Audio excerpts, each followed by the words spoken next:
É preciso despertar uma geração bíblica, que lê, conhece, ama e vive a palavra de Deus.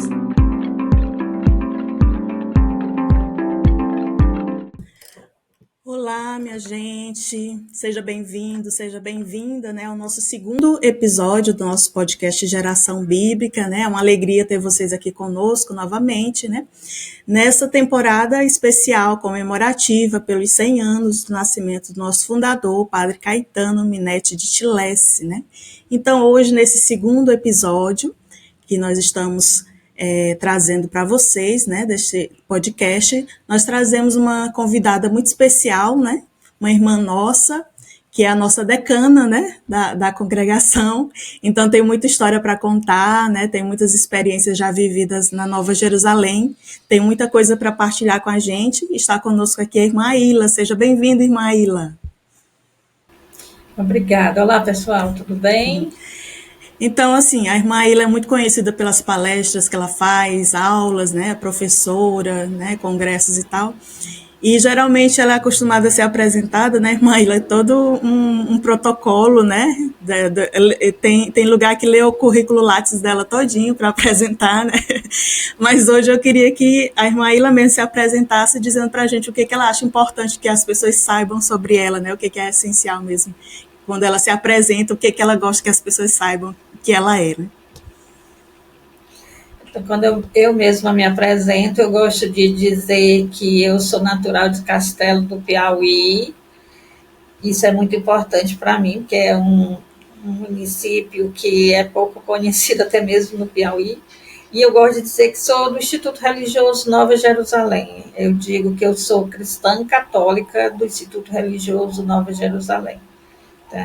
São essas informações que eu realmente acho importante, além da minha naturalidade. Isso. Então, a irmã Aila, piauiense, consagrada da Nova Jerusalém, está aqui conosco, E eu gostaria de perguntar, para a gente começar a entrar no assunto, irmã Aila, sobre a sua primeira experiência com o Padre Caetano. A senhora lembra a primeira vez que viu ele, ou que ouviu falar sobre ele? A senhora lembra, qual é a sua memória sobre isso? Eu nunca tinha escutado falar sobre o Padre Caetano e nem sobre a Nova Jerusalém, mas eu fui a um retiro de carnaval na Nova Jerusalém, em Fortaleza. Fui com algumas amigas, porque uma pessoa do nosso grupo de jovens, um rapaz chamado Roberto Reis, que agora é até importante em Teresina, ele tinha passado uma época na Nova Jerusalém, estava discernindo a vocação. Ele chegou e eu fiquei muito impactada com uma conversa que eu tive com ele. Ele me deu o endereço e eu fui. Então, foi a primeira vez que eu vi o Padre Caetano, foi explicando o Evangelho na missa que houve na Nova Jerusalém, dentro do retiro de carnaval. Então, na hora que eu ouvi falar, não sabia nem o nome dele, eu quis ser igual a ele, explicar a Bíblia do jeito que ele explicava. Eu sempre gostei muito de Bíblia. Então, foi assim. Nunca tinha escutado falar nem da Nova Jerusalém, nem do Padre, não, antes dessa experiência inicial que eu guardo na memória com muito carinho, há uns 39 anos atrás, mais ou menos. Então, há 39 anos atrás, a senhora já veio para Nova Jerusalém conhecer, fazer uma experiência vocacional, ter esse contato, e nessa experiência que a senhora conheceu o fundador, Não vim para uma experiência vocacional, era um retiro de jovens. Tá. Não era um retiro vocacional, um retiro de carnaval, mas eu era acompanhada pelas Irmãs dos Pobres Santa Catarina de Sena, desde a minha adolescência, mas não me sentia chamada para fazer uma experiência vocacional. Aí fui mais para o retiro de carnaval, que era interno, que era uma opção para a gente ficar os 4 dias fora de casa e interna em um retiro. Então, como esse jovem tinha dito que a Nova Jerusalém, apesar dele sentir que não tinha vocação, mas tinha sido importante a experiência, eu fui mais assim, mais para ver como jovem, não para fazer uma experiência vocacional, porque também não era a proposta do retiro, não é? Uma proposta do retiro é só colocar jovens dentro da Nova Jerusalém enquanto o carnaval acontecia lá fora, né? E então a gente fazia uma experiência muito bonita. Sim. Então, porque assim, esses dias, né, anteriores, né, que a gente estava preparando esse período de comemoração dos 100 anos do Padre Caetano, muita gente partilhou as experiências que eles tiveram com a Nova Jerusalém e alguns lembravam desses retiros de carnavais, né, e toda o que envolvia, né, porque eles diziam, a Nova Jerusalém não tinha uma estrutura muito boa, né, então era muita rede, era gente em cima de gente que vinha de todo canto, né, mas no meio daquela pobreza, daquela escassez de uma estrutura melhor, né, era uma alegria, né, era uma festa muito grande que eles participavam, né, então a senhora contando, eu lembrei que muita gente recorda com muito carinho dessas experiências dos retiros de carnavais, né. Sim, foi exatamente essa experiência que me foi relatada que eu quis participar. A gente armava a rede até nas árvores, né? Então a gente ficava nos pés de coqueiro, né? Nos coqueiros, quer dizer, então, mas eu nunca fiquei com a rede armada no coqueiro, eu sentia muito frio de madrugada, porque não havia paredes, né? Nas bordas do salão onde as coisas aconteciam. Mas a gente trazia rede, levava tudo, porque não tinha nada, né? Era muito pobre mesmo, mas era tipo uma experiência de acampar, então era muito impactante. Que bom. Irmã Ilha, assim, a senhora, né, que é, como eu falei, a nossa decana, né, tem mais memórias aí guardadas do que as outras, né, que vieram depois, mas eu queria que a gente começasse a falar um pouquinho desse lado social do Padre Caetano, né, e primeiro, assim, se perguntando, né, por que o Padre Caetano foi parar no Pirambu, né? Porque a gente sabe que ele veio da Bélgica, né? Quis fazer uma experiência diferente da que ele teve no mosteiro, né? Mas ele teve outras opções, né? Para poder escolher, né? Onde ficar. E o Pirambu foi uma escolha dele, né? Ele fez a opção por estar ali. Então, o que levou o Padre Caetano a fazer essa opção? Ele sempre contou que ele queria fazer uma experiência fora do mosteiro, mas junto ao povo. Só que ele não esperava que fosse sair do país dele ou qualquer coisa assim. Ele queria, em vez... Ele disse que as pessoas iam ao mosteiro para receber formação bíblica, litúrgica, porque após o Concílio Vaticano II, com a abertura da igreja, eles insistiram, inclusive o padre estava envolvido nisso, de abrir mais o mosteiro. Então, acabaram abrindo para as pessoas irem, mas aí o padre dizia que eram pessoas ricas, que iam de carro, porque o mosteiro era distante da cidade, e não era aquilo que ele tinha pensado no povo, mas, é claro, ele tinha pensado no povo do país dele também. Né? Então, não sabia que se iam ser, ele não queria que fossem em primeira mão os intelectuais, porque isso aí já era mais fácil para eles. Quando ele veio para o Brasil, que aí eu já saltei bastante coisa, mas quando ele chegou no Brasil, como ele era um grande intelectual, o colocaram para dar aula. Primeiro lá em Salvador, né? Quando ele chegou, que ficou no mosteiro beneditino, porque ele estava de licença, ele não estava desligado do mosteiro dele. E depois, quando ele foi para Fortaleza, também o colocaram para dar aula. Ele deu aula num antigo Instituto de Teologia Pastoral, né? O ITEP, que hoje é a Faculdade Católica de Fortaleza. Então, quando as pessoas pensavam numa atividade para o padre, pensavam numa atividade intelectual, porque ele era um intelectual. Mas ele queria outra experiência. E quando o padre que estava no Pirambu foi nomeado bispo da Diocese de Viana, no Maranhão, aí, o que era o padre Hélio Campos, Então, ele quis ir para o Pirambu, porque nenhum outro padre queria também, né? Então, ele quis ir.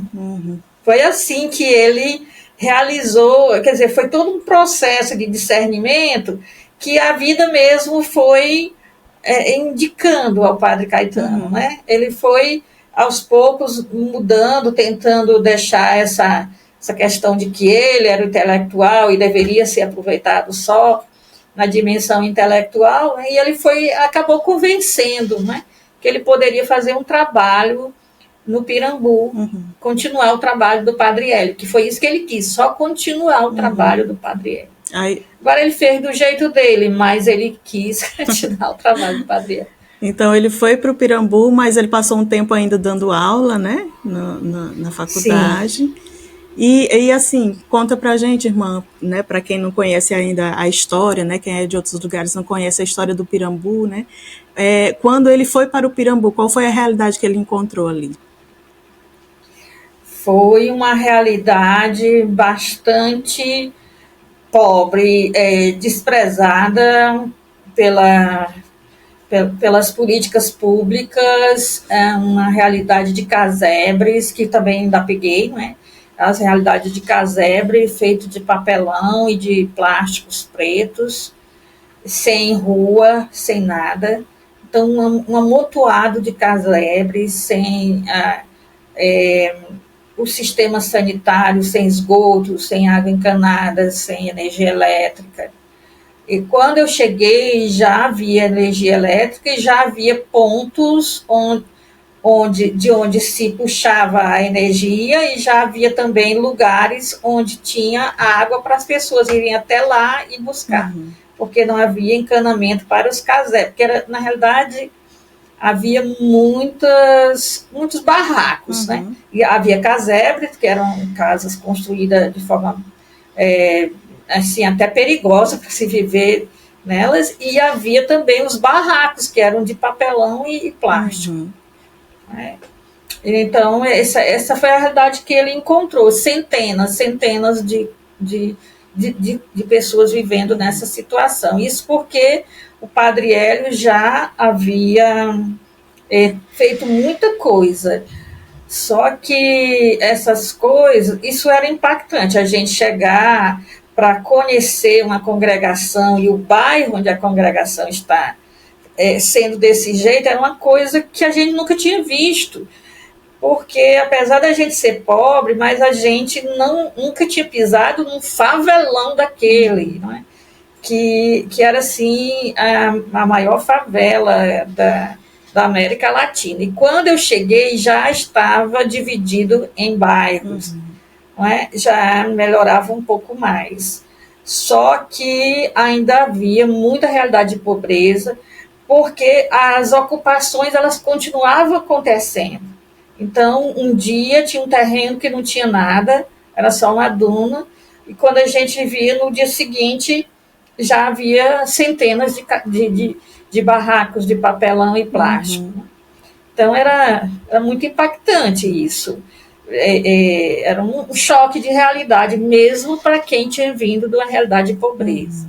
Foi assim que eu me senti. Sim.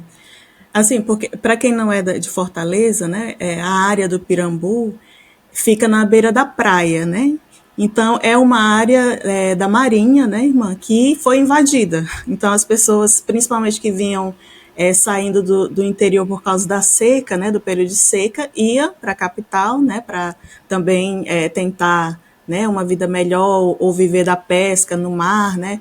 Então, vinha do interior, dos lugares de seca, sem ter para onde ir, e ficavam ali naquela área como invasão, né, da área da Marinha, né? Então, por isso que, quando a irmã Ilha fala, né, um dia estava lá um terreno, outro dia estava um monte de gente, porque vinha, né, muita gente, né, às vezes em grupos mesmo de famílias, e se estabeleceria, se ficavam ali, né, faziam morada ali como podiam, né, começavam do zero mesmo a vida ali, né. E é interessante, irmã Ilha, a senhora falando aí sobre que é meio chocante, né, e conhecer uma congregação religiosa no meio dessa realidade, porque outro dia eu estava lendo a carta que ele escreveu para o bispo pedindo autorização dele para que os jovens fizessem a experiência, né, como uma congregação na Nova Jerusalém. Aí ele falava lá que eles estavam tão animados, né, tão determinados a fazer essa experiência, que eles estariam dispostos a viver até no casebre, né, de barro no meio do povo, mas para ter um pouquinho, né, de conforto nesse início de caminhada, vamos colocá-los aqui na nossa casa, né? Então ele falava dessa disposição de que ali no meio daquela pobreza, né, onde a Nova Jerusalém nasceu, aqueles irmãos estavam dispostos, né, a viver aquela experiência junto com o povo, né? Então a ideia da Nova Jerusalém nunca foi ser uma coisa fechada, mas foi exatamente o sonho do Padre Caetano de sair do mosteiro para estar no meio do povo, para que o povo fizesse essa experiência de oração, de estudo da palavra, que ele fez também no mosteiro, né? Então isso é uma experiência muito bonita, né, de desejar que o povo beba de algo mais profundo, né, mais consistente da espiritualidade e da palavra de Deus, né. E a gente sabe também, irmã, no episódio anterior a gente viu, então quem não assistiu ainda o episódio anterior, que a gente fez com o Nacélio e a irmã Aila, tá no nosso canal, né, só ir lá e assistir um pouquinho mais dessa história.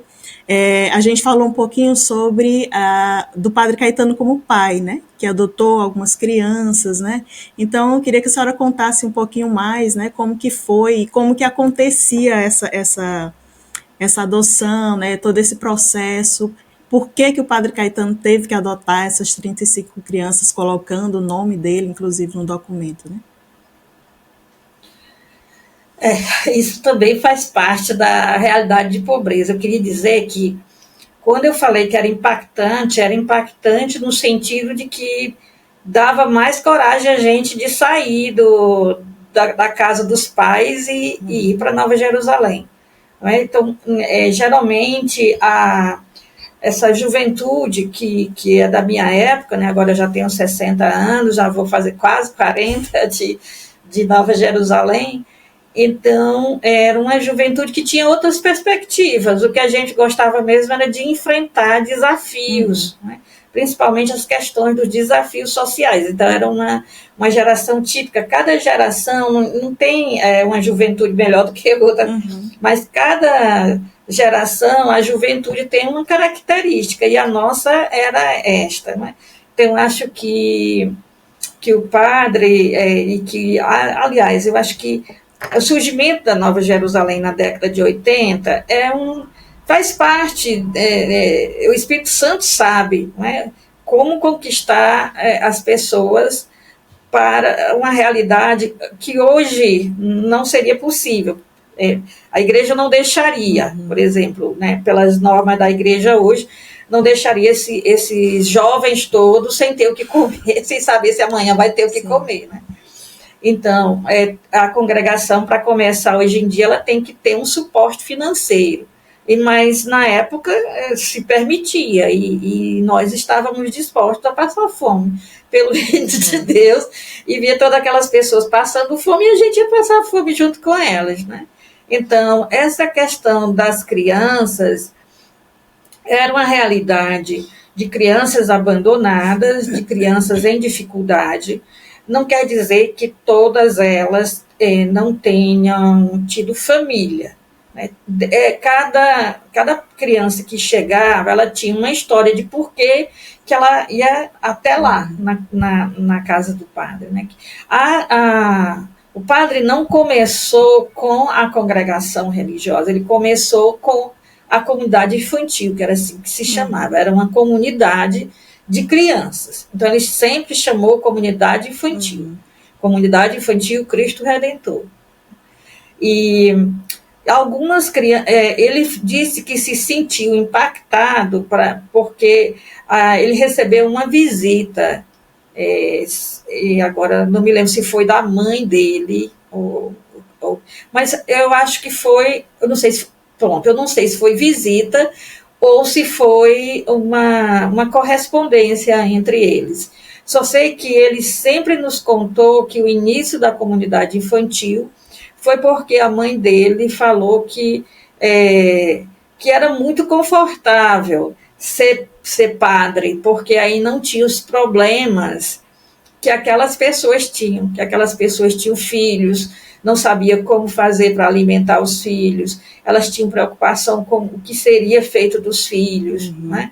Então, essa realidade do Pirambu, que eu quero dizer assim, não começou simplesmente porque as pessoas iam fazer as suas casas, ocupar um pedaço de chão lá. Não começou assim. Não é? Começou com os retirantes. Eu fiquei mais impactada porque eu tinha lido o romance O 15, de Raquel de Queiroz, e ela falava no romance que tinha em Fortaleza campos de concentração em que se levava todos os retirantes, todos os que chegavam do interior, jogava num lugar para ficarem reclusos, para não pedirem esmolas dentro da cidade. Então, pessoas que tinham um bom coração que iam lá e tentavam amenizar a situação. E eu nunca imaginei que eu fosse ver alguma coisa assim. Claro que na época que eu cheguei lá, que a primeira vez que eu fui foi em 87, já não era mais um campo de concentração, né? Mas tinha sido. Né? Então, o que acontecia não é porque lá era eu vou para Fortaleza, eu vou para aquele lugar, que lá eu vou... Não, era já... levavam as pessoas para lá, não deixavam as pessoas circular na cidade. E lá era o fim do mundo, o lugar mais longe chamava Japão, né, que era uma área lá que hoje está a matriz de Cristo Redentor. E não havia comunicação com a cidade, as pessoas tinham que andar a pé durante muito tempo, que foi a época do Padre Hélio, não é? Então, o que aconteceu? É que aquele lugar era onde ficou já um costume, um estabelecido de que quem vem do interior, porque por causa da seca, vai para lá. É para lá que se indica que vai. Né? E aí também tinha outras pessoas que estavam em extrema pobreza, em outros lugares da cidade, ou mesmo do estado, e que queriam, né, um lugar para ficar, acabavam chegando até lá.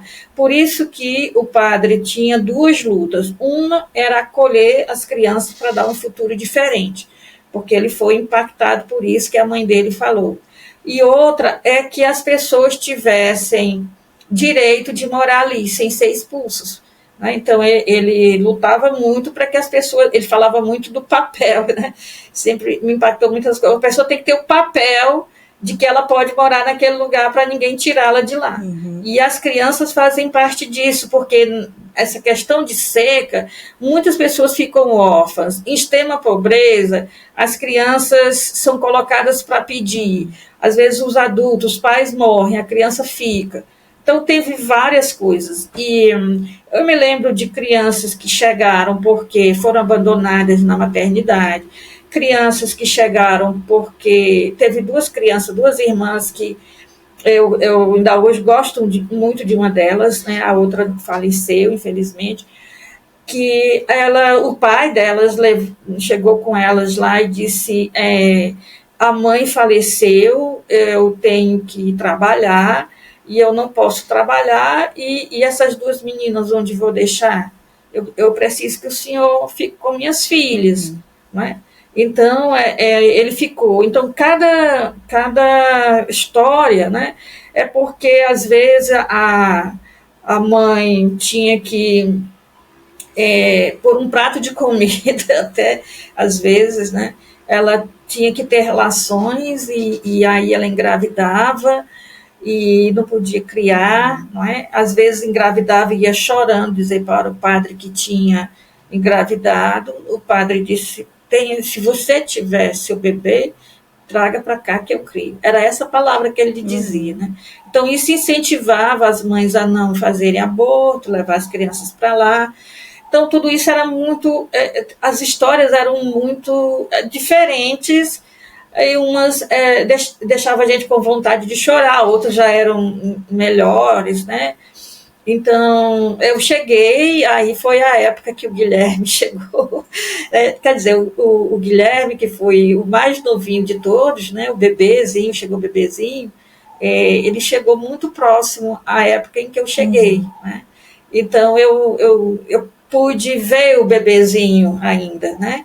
E eu me lembro também da Ana, a Ana muito pequenina também, muito pequenina mesmo. Então, essas crianças me chamavam a atenção.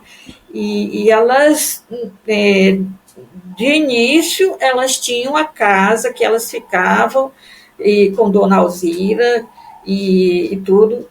E o padre se dedicava mais às crianças e só uma vez que ele fazia refeição conosco, só uma vez na semana. E o mais, ele dava mais atenção mesmo às crianças do que a nós, que éramos adultos, né? Mas depois as crianças conviveram conosco, as últimas fomos nós que assumimos, né? Então, quando a Dona Alzira não ficou mais, aí eu assumi a Alice, ficou comigo, e as outras duas irmãs eram a irmã Silvone e a irmã Edna, elas foram ficar na casa com as outras crianças. E o padre pediu para eu ficar com a Alice. Né? Então, eu assumi a Alice como uma madrinha, né? Uma pessoa adulta. Então, a Alice dormia no quarto comigo, conviveu comigo há alguns anos.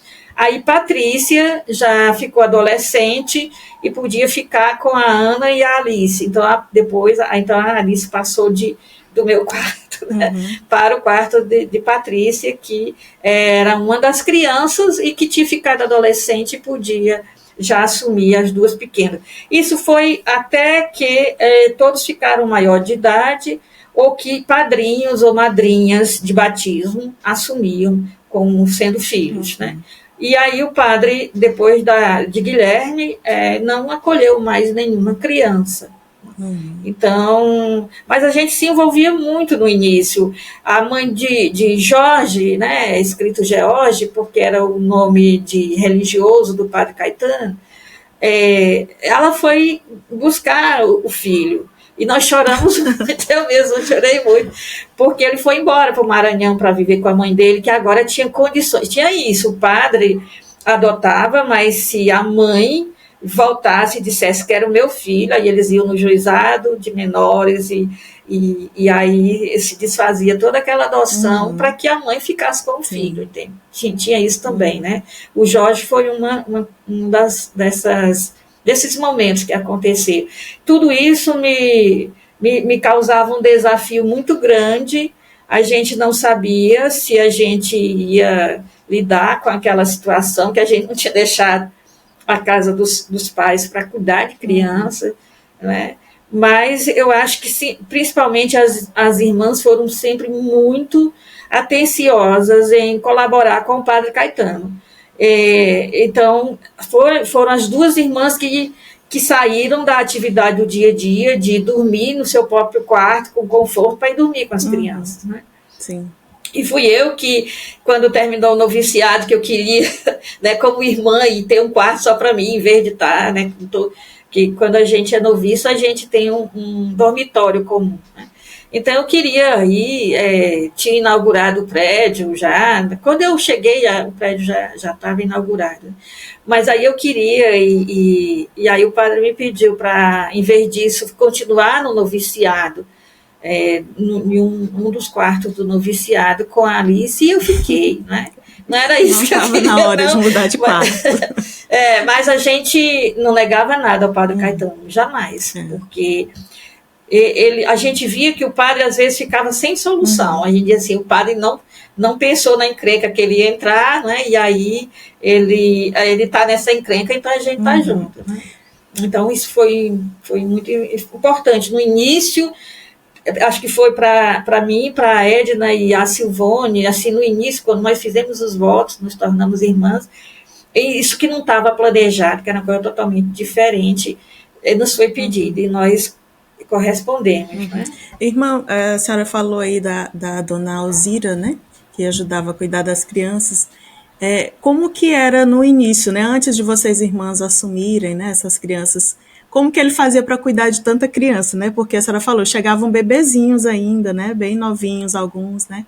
Então, tinha essa senhora que ajudava ele financeiramente, como que ele fazia, no dia a dia, como que acontecia? Financeiramente, todo mundo ajudava as crianças. não é? Então, Eram ele doações, não... é isso? Eram doações, todos ajudavam, todos.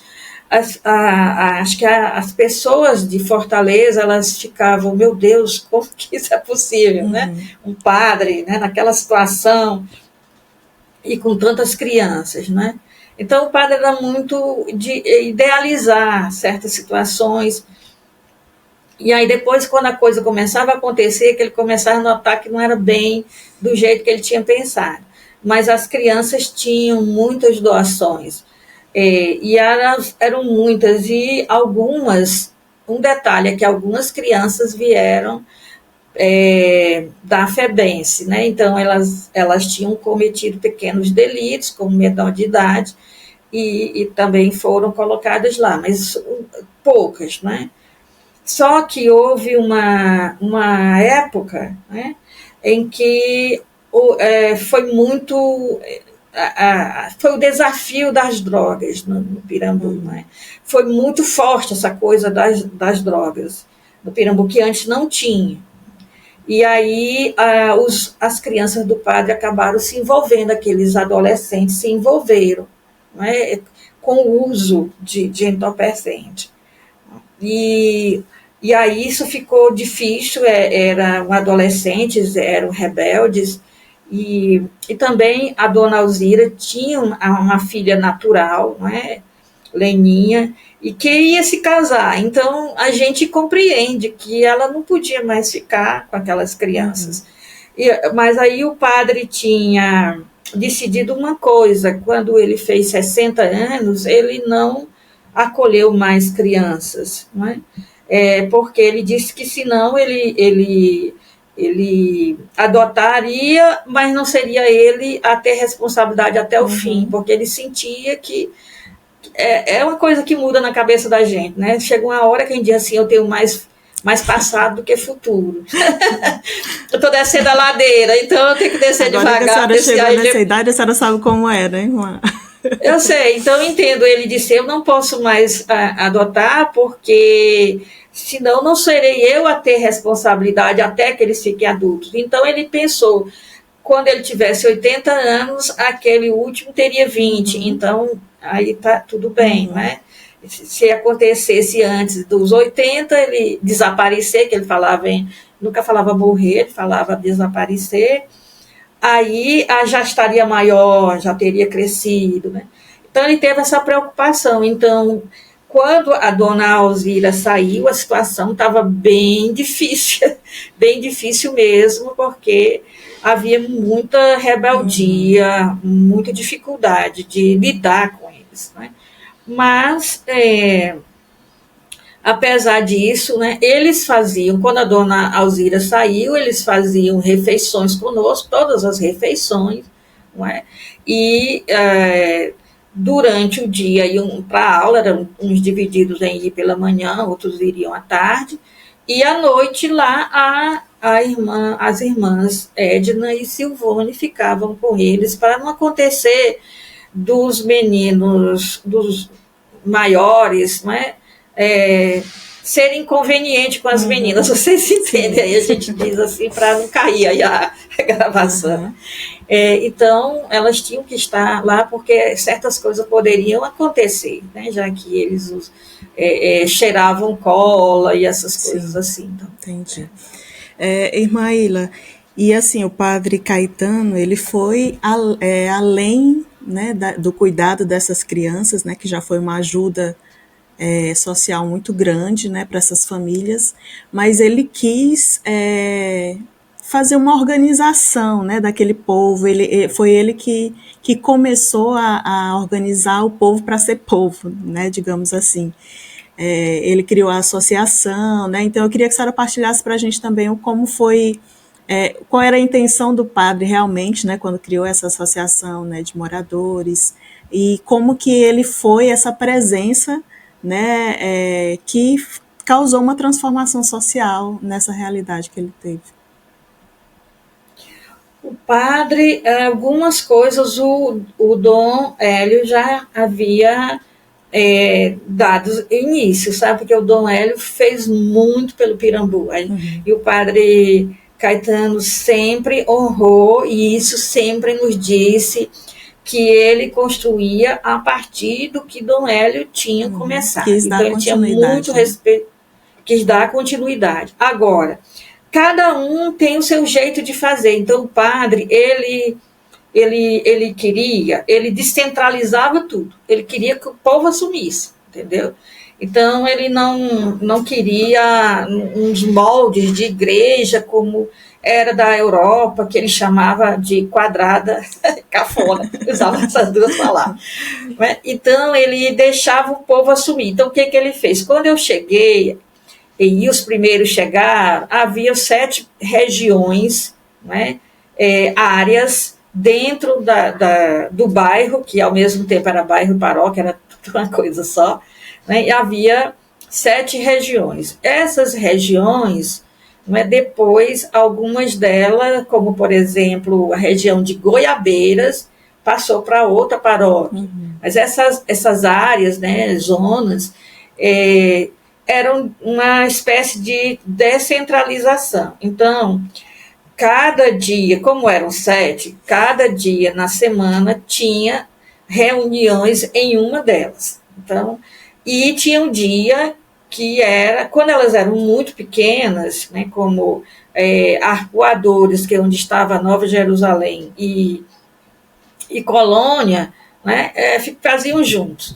Então, tinha o dia de quarta-feira, que era chamado de Conselho Geral, que todas as pessoas de todas essas zonas, dessas áreas, iam e no salão se fazia uma mini assembleia, né, que era um conselho realmente. Então, o que acontecia nessas zonas? As pessoas falavam lá sobre problema, sobre pastoral, sobre problema social,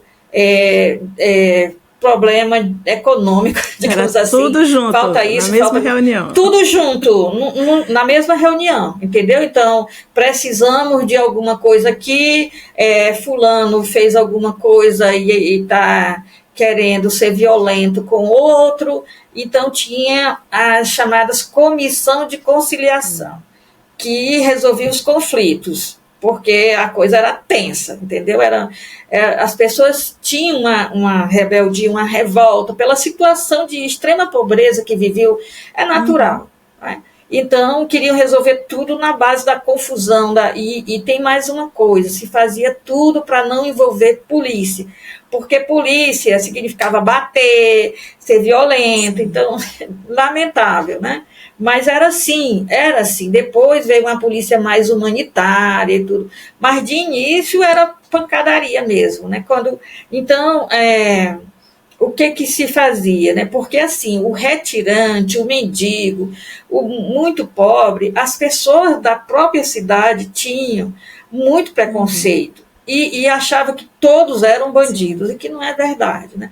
E foi criada essa ideia de que no Pirambu todos eram bandidos. Não, tinha realmente um pessoal violento, chamado de os formigões, que foi da época que eu entrei, ainda existiam, e que realmente eram pessoas de alta periculosidade. Mas o fato de existir estes não significa que todas aquelas pessoas, né, a maioria eram pessoas ingênuas que vinham do interior, que vinham de outro local, assim, que tinham sido expulsos de algum lugar. Né? Então, lá era uma área grande, né, que ia desde o quartel da Marinha até a Barra do Ceará, né, do Rio Ceará. Então, era uma área bem grande, né, que era da Marinha, né? Tudo isso pertencia à Marinha. Então, era um lugar para se ficar. Né? E de início era tudo amontoado, né? Tudo amontoado mesmo. Sabe, o padre lutava, gente, tem que deixar uma rua, tem que deixar uma rua. Né? E aí faziam tudo amontoado e ele começava a organizar. Então, era uma realidade difícil. Né? Então, é isso. Esses conselhos, eles resolviam tudo. E na quarta-feira levava aquelas coisas que eram mais graves, mais sérias, para o Conselho Geral. Né? Então, isso tinha ata, essas pessoas do Conselho eram eleitas pelas pessoas daquela área, Cada área elegia seus conselheiros, né? Então, a diretoria toda formada, com ata, com tudo, e aí levava para o Conselho Geral. E o Conselho Geral havia uma coisa que ninguém sabia. O, o Conselho Geral é um conselho paroquial, um órgão, né? Então, ele tinha autonomia, esses conselhos tinham autonomia, tinha um estatuto, né, que o padre fez, propôs e foi votado. Então, todos tinham um estatuto, tinha o CNPJ, né? Então, era uma coisa porque, ao mesmo tempo, confundia a coisa paróquia e a. Então, às vezes, uma casa era do Conselho Geral, mas, ao mesmo tempo, era uma casa da paróquia, era para fazer um salão, mas era Conselho Geral. Eu sei que a arquidiocese não conseguia compreender isso, porque o padre não fazia essa distinção entre o que é a paróquia e o que é o resto que não é paróquia. Ele não fazia esse tipo de distinção. Entende? Interessante. Então era assim, de início, quando a gente era muito jovem, era muita reunião, a gente tinha que ir para a reunião desses conselhos. À noite, a gente sempre estava numa reunião desses conselhos. E na quarta-feira a gente ia para o Conselho Geral e ficava lá e ouvia tudo aquilo. Mas tinha uma coisa boa, a gente sabia tudo que acontecia no bairro, tudo, né? Tudo era resolvido lá, tudo resolvido nesses conselhos. Ele, né, dava uma então, certa unidade, né, no povo. E era uma coisa assim estranha, porque era uma sinodalidade que ninguém nem ouvia falar disso. Então, às vezes o padre não era a favor de determinada coisa, mas era votada, e se a maioria dissesse que era daquele jeito, que às vezes o padre mesmo não entendia como que funcionava o Brasil, não é? Então a pessoa disse, isso não dá certo, padre, não sei o quê, e votava, ele acolhia, não é? E ele era, apesar dele ser o presidente do Conselho Geral, tinha o diretor, né, que ficava à frente, e mesmo que ele era mais uma presença de discernimento, mas ele não impunha nenhuma vez a sua vontade, né? Então, era estranho para a arquidiocese, porque ele era o pároco, mas não era o pároco que tomava decisões sobre a paróquia, era o povo. Então, foi isso que eu... deveria ficar louco, né? O que eu resolvo? Só que o bispo era Dom Aloísio, e apesar de Dom Aloísio achar que o padre era muito idealista, que certas coisas eram um sonho, mas não tinha como... Né, dizia que o Caetano tem que botar os pés no chão, mas ele admirava muito. Eles eram, assim, tinham modos de compreender a teologia diferente, né? Mas eles se admiravam. O padre admirava Dom Aloísio Lochaida, e Dom Aloísio admirava o padre, né? E muitas vezes o Dom Aloísio foi a Nova Jerusalém, né? O Dom Aloísio foi quem disse para o padre fazer a Constituição mesmo, as nossas regras, né? E nos ajudou, a nossa regra de vida, ele ajudou muito, não é? E também o Dom Aloísio era professor de alguns dos nossos irmãs que faziam teologia, né? Ele era o professor da matéria de Deus Unitrino, que é sobre a Trindade, né? Então havia uma proximidade com o Dom Aloísio. Então, Dom Aloísio admirava isso, que, afinal de contas, acontecia lá. Mas achava uma loucura. Uma loucura, uma bagunça que, no fim das contas, dava certo. Né? E hoje, irmã, a gente está falando tanto, né, sobre, como a senhora já citou, a sinodalidade, né, a abertura da igreja para o papel do leigo, né, que deve assumir e tal. E aí, Padre Caetano, lá nos anos 80, já realizando tudo isso, colocando em prática aquilo que a gente hoje, né, tenta colocar e é mal interpretado, alguns não compreendem, né? Então é interessante também a gente ver, né, essa história do Padre Caetano, de algo que já deu certo, né? Então ele já viveu, ele fez experiência dessa sinodalidade, né? E como que, como a senhora falou, né? O povo tinha, né? Ele não centralizava o poder, não era ele que decidia tudo, mas a presença dele ali foi esse ponto de unidade do povo e que deu força também, né? Porque teve muitas transformações sociais, né? De infraestrutura mesmo do bairro, que foram conquistadas por causa dessa organização, né, que ele começou, né? Então, a senhora sabe contar algumas coisas, né, que o bairro foi conquistando a partir dessa organização que o padre começou, ou deu continuidade, aliás? Tem várias coisas, várias políticas públicas, né? Uma vez eu, acho que uns 10 anos atrás, talvez um pouquinho mais, eu fui para um congresso, que, se eu não me engano, peraí, era na região sul, agora não lembro direito, mas eu fui falar sobre essa história do Pirambu e as políticas públicas que se conquistou, políticas públicas que foram conquistadas por causa da força popular, não é? Uhum. Então, aí nessa época, inclusive, eu pesquisei, não é, várias coisas, e uma das coisas que foi assim uma grande melhoria, vou colocar em primeiro lugar, foi conseguir o papel, o papel que o padre queria. Então, as pessoas tinham direito de morar naquele pedaço de chão, elas não poderiam vender, mas elas tinham o direito de ficar ali. Então, isso foi assim. Ele dizia que isso só com muito chá de cadeira, porque ele levava essas resoluções, esses pedidos, levava até chamava Cambeba, né, a sede do governo, e ficava lá e esperava e não era atendido, ia no dia seguinte, não era atendido. Então, e também o padre Caetano era muito conhecido, tanto de quem era prefeito como de quem era governador, porque ele ia lá mesmo, né? Então, e era essa a grande diferença entre o padre e, na época, um modo de ser da teologia da libertação, que houve um modo de ser que era a gente vai lá e toma, e o padre Caetano não concordava. Ele dizia que levava o povo para ocupar e depois iam embora para não ser preso, nem apanhar da polícia, e deixava o povo lá, e quem tinha que ajudar era a Nova Jerusalém, e que a gente ia, eu me lembro que a gente ficou várias vezes, né, tinha uma irmã chamada Kleber, eu fiquei com ela logo no início, a gente passava a madrugada toda ao relento, para garantir que a polícia não iria chegar lá à noite para bater nas pessoas que tinham ocupado, né?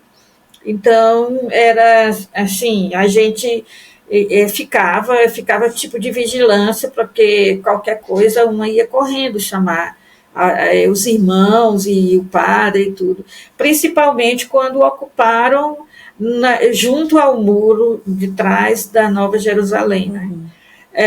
E também ali do lado, né, quando ocuparam do lado. Mas, enfim, essa foi a primeira coisa que ele dizia sempre, que as pessoas tinham que ter um lugar onde chegar no fim do dia e estar protegido à noite, que era uma casa, né? Então, as pessoas tinham que ter uma casa, e ele lutava para isso. Inclusive, para todos os filhos dele, ele deu uma casa, né? Então, ele deixou cada um com uma casa. E a segunda coisa assim, que eu acho importante demais, que era assim, um grande desejo do padre, que também favoreceu todo mundo, e até bairros vizinhos, que foi a leste-oeste, né? A Avenida Presidente Castelo Branco, que ele acreditava que era possível, dizia que não, e ele insistiu, e ele realmente conseguiu, e deu certo. Porque toda uma área, a região oeste, né, a região oeste de Fortaleza não tinha acesso à região oeste de Fortaleza. E aí essa avenida, ela atravessou Fortaleza de leste a oeste, né? Por isso que ficou batizada, ninguém consegue tirar esse nome de Avenida Leste-Oeste, né? Que não é o nome dela, né? É Presidente Castelo Branco. Foi um grande benefício, né? Que foi conseguido, e também muitas coisas, como esgotos e esse saneamento básico, água, não é? Energia elétrica, foi conseguido. As coisas mais antigas que foram conseguidas, todas estavam o Padre Caetano e os conselhos, porque esse Conselho Geral ele tinha uma força muito grande devido ao modo como ele era estruturado. Quer dizer que todas as áreas do bairro tinham seus conselhos que faziam parte desse Conselho Geral. Né? Então, todas as áreas eram atingidas, elas eram favorecidas com as políticas públicas. E então ele queria a coisa assim, oficial, ele não queria assim, nós vamos colocar o pessoal ali e depois a gente se... Não, ele queria realmente que as pessoas tivessem essas oportunidades de ter uma vida melhor. Isso tudo ele envolvia a gente, então a gente saía de casa com a pasta, com um monte de papel assinado, ficava esperando departamentos da prefeitura, chá de cadeira. A maioria dos antigos passaram pelo chá de cadeira. Teve um irmão e uma irmã que ele gostava sempre de tinha que ter os dois, para não dizer assim, são os homens que estão fazendo. Ele tudo envolvia eram homens e mulheres. Tinha uma irmã e um irmão que realmente foi até conseguiram muito, e a última coisa que eles conseguiram com chá de cadeira foi o papel para a Nova Jerusalém poder existir ali, né? Porque a Nova Jerusalém, assim, só para vocês entenderem, ela não era não tinha um muro assim ao redor como tem hoje. No meio tinha a igrejinha que foi construída pelos pescadores antes mesmo do padre chegar, a casa paroquial que acabou acolhendo os irmãos que vieram de início, né? E a comunidade infantil. Então tudo isso era no aberto, tudo isso era a gente via as dunas, o nascer do sol, o pôr do sol e tudo. Depois houve um muro e mais um muro com um portão que era sempre aberto, que as crianças atravessavam para ir para a creche, para ir para o colégio, uma rua no meio, entendeu? Depois é que foi tendo a conotação que tem agora, mas era tudo diferente, né? Até geograficamente, topograficamente, a coisa era diferente. E o padre ficou com receio ele dizia, a gente desaparece e expulsam vocês daqui, como é possível?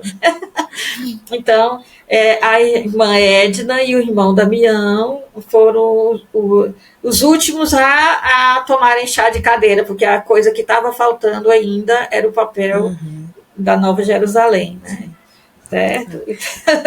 Todos nós, os antigos, estávamos envolvidos em todas essas coisas que o padre se metia, certo? Tudo que o padre inventava, depois ele não sabia como resolver, e todos nós estávamos juntos com ele. Né? Pela sua fala, irmã, eu fiquei pensando aqui que tudo isso que foi construído no bairro, né, com a ajuda do padre da Nova Jerusalém, foi construído a partir dos meios que o povo deve usar para conseguir políticas públicas, né? A senhora falou, o padre Caetano era muito conhecido, né, pelas autoridades, mas que ele não usou, né, esse conhecimento, né, essa fama que ele tinha na sociedade para conseguir as coisas de cima para baixo, né?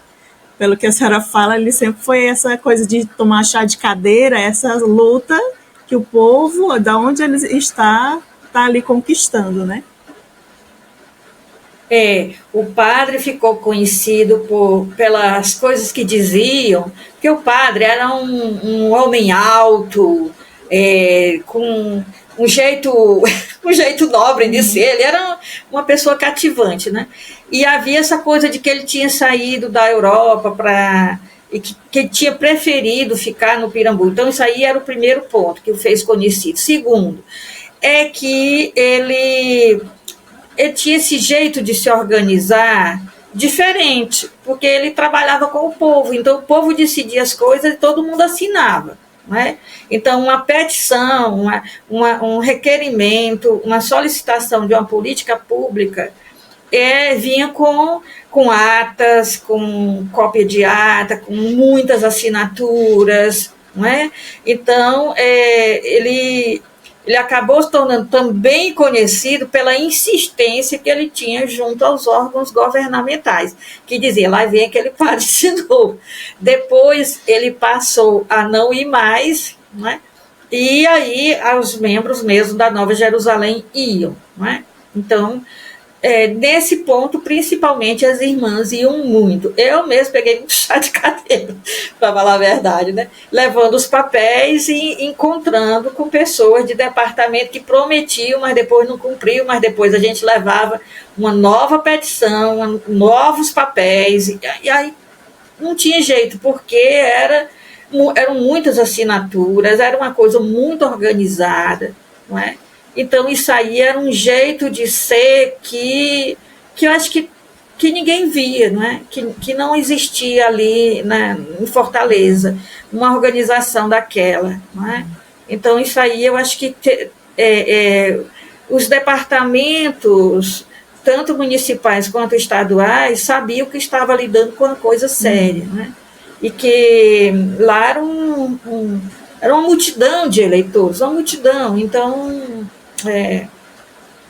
não era assim fácil de simplesmente deixar uma coisa toda documentada, esquecida para lá e não fazer, não é? Porque isso aí depois ia queimar o filme do pessoal dos órgãos governamentais. E o padre dava entrevistas, e o padre era assim, ele dizia as coisas, ele chegava e falava...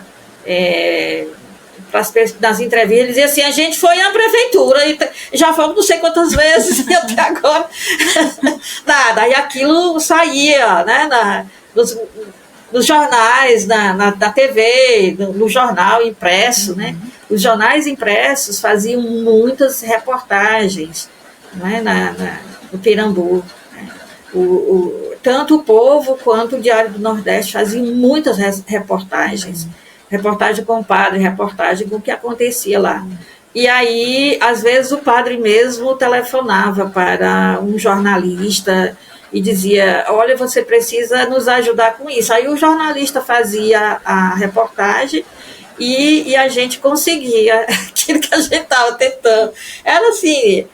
Eu achava que ele era muito inteligente para essas coisas também, né? Tudo isso. Porque era um intelectual, né? E aí ele tinha fama de realmente ficar mais nas alturas do que o pé no chão, mas para essas coisas ele era muito, muito... A senhora falou também, né, da teologia da libertação, né, que também, né, tinha essa presença ali naquela realidade, e o padre Caetano ele fez uma experiência muito forte com a renovação carismática católica, né? Que ele dizia, né, em algumas falas dele que eu escutei nos áudios e escritos, que era esse sopro novo na igreja, né? Que ele acreditava muito nessa iniciativa da renovação carismática, né? Então eu queria que a senhora falasse um pouquinho da experiência dele com a renovação. Tá, eu acho assim que o padre era uma pessoa muito além do seu tempo, e ele acabava sendo incompreendido pela maioria das pessoas, né? Então, de um lado tinha uma teologia da libertação que foi mais radical, não é? A gente vai chegar lá, vai tomar e vai pegar para nós, e o padre não concordava, ele dizia que tudo tinha que ser dentro da lei, e mesmo que tomasse chá de cadeira, tinha que ser assim, não é? Nesse ponto, ele era muito respeitado pelas autoridades. Não é? E a outra coisa foi que ele não rompia com essas pessoas. Né? Então, ele não excluía esse tipo de pessoas. Tá? Então, e inclusive, ele precisava de pessoas também que fossem da teologia da libertação, porque eu acho que algumas pessoas falam dessa situação do padre como se o padre polarizasse, como se o padre fosse para um lado e excluísse os outros, mas ele não era assim. O padre era um homem de conciliar, entendeu? Então, se as pessoas se chateavam e diziam, eu não trabalho mais nesse bairro, nessa paróquia, eu vou me embora, como uma congregação religiosa fez isso, então ele respeitou, mas ele mesmo não foi responsável. Depois disseram que ele expulsou aquelas irmãs de lá, ele nunca fez isso, não é? Inclusive, a pessoa que era braço direito dele na pastoral, que é a cofundadora, a irmã Maria dos Anjos, ela era uma pessoa da luta, ela estava lá no tempo de Dom Hélio Campos, e ela foi quem ajudou o padre Caetano a se tornar um verdadeiro pároco, que era uma coisa que ele nunca tinha feito na vida, né? Então, ela era de uma pastoral libertadora, assim, e ela era o braço direito dele, né? E depois ela realmente aderiu à renovação carismática e tudo mais, mas ela já estava lá há muito tempo e a congregação dela se identificava como teologia da libertação, né? de uma coisa mais, de uma ação libertadora, uma ação pastoral libertadora nos moldes da teologia da libertação. Então, o padre, o que ele viu na renovação carismática, né? Uma experiência forte que as pessoas tinham.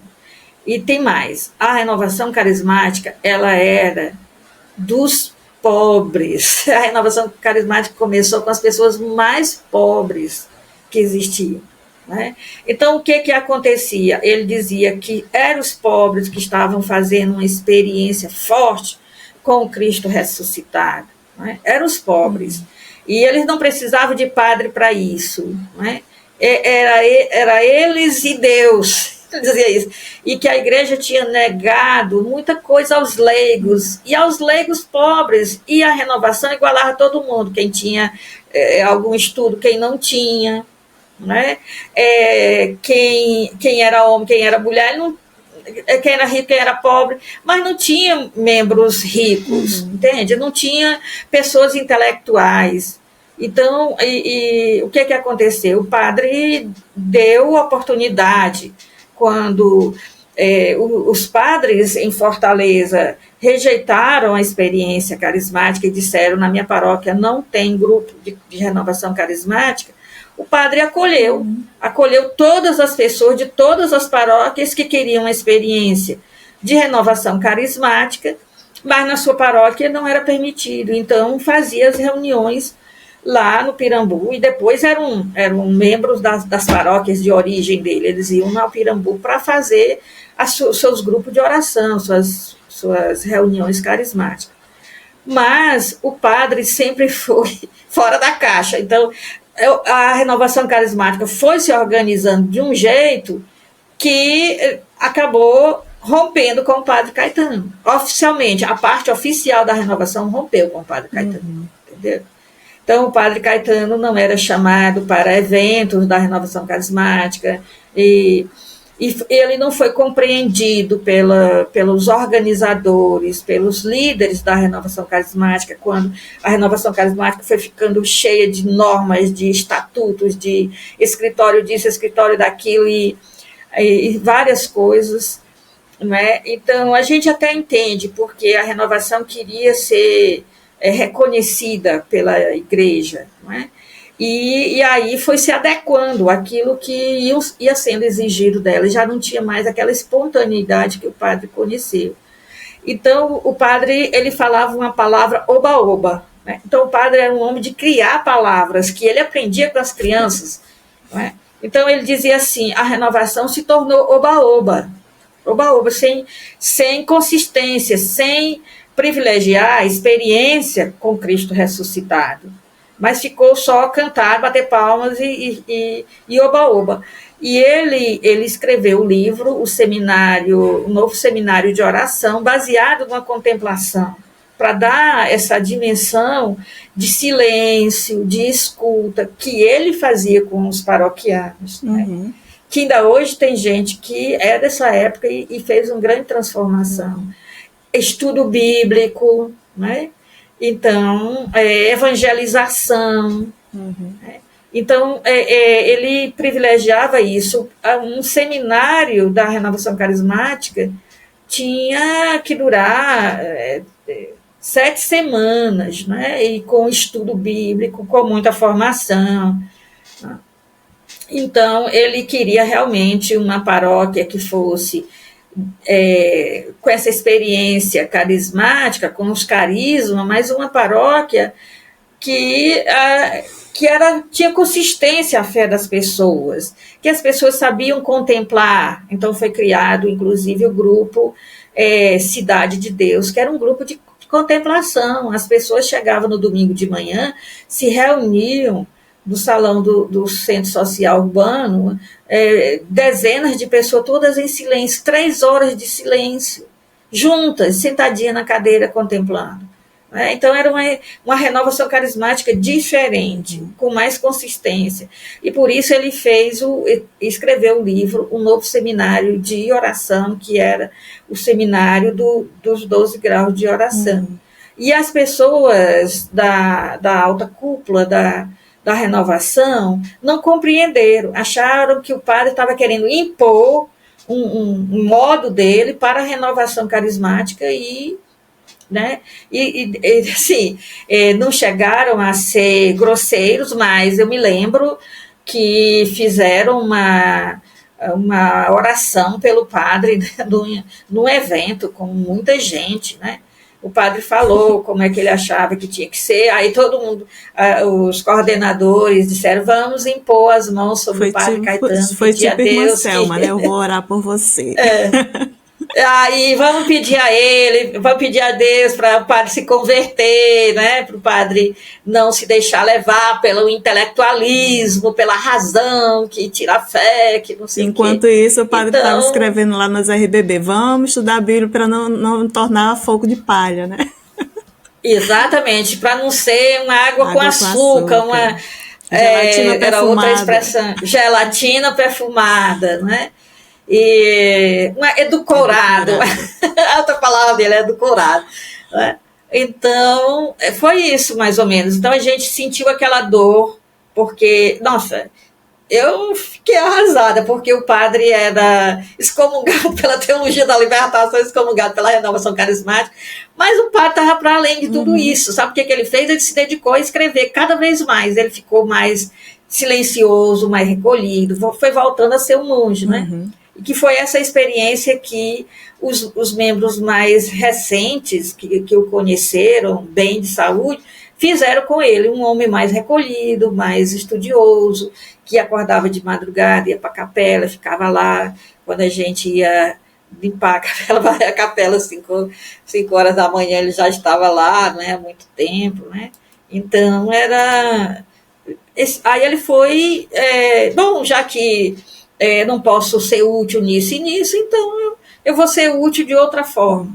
Então, ele viveu bem esse tripé, que é a Nova Jerusalém, né? Então, ele foi aquele homem que lutou em favor dos pobres, que estava com os pobres, e a crítica que ele fazia à teologia da libertação, que eu não vejo muita gente dizer, mas a crítica se fala muito em pobre, mas quem quer viver junto com os pobres? Né?